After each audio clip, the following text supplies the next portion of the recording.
บ่บ่วงนี่โดย เดี๋ยวให้เจ้ามันยืนเด้อเป็นนักงานที่แก้วได้เอา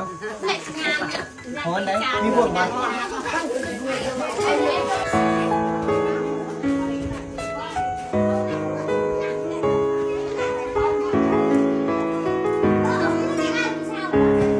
เมื่อยบ่เมื่อยบ่เล่นมาเมื่อยบ่เมื่อยดีใจว่าจะได้กินข้าวเปียกดีใจบ้างดีใจตบมือเนี่ยตบมือถ้ากินข้าวเปียกได้ป่ะ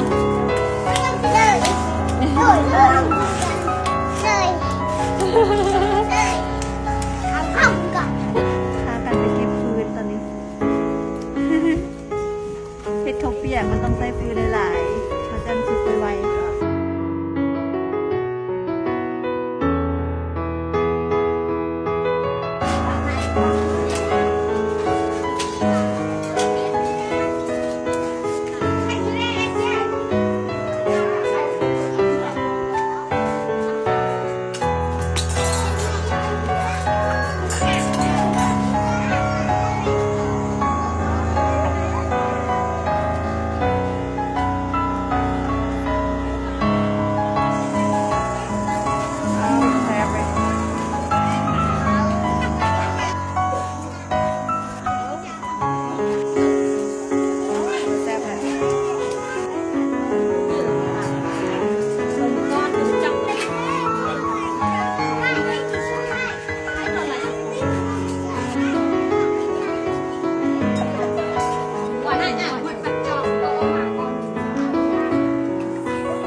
Mana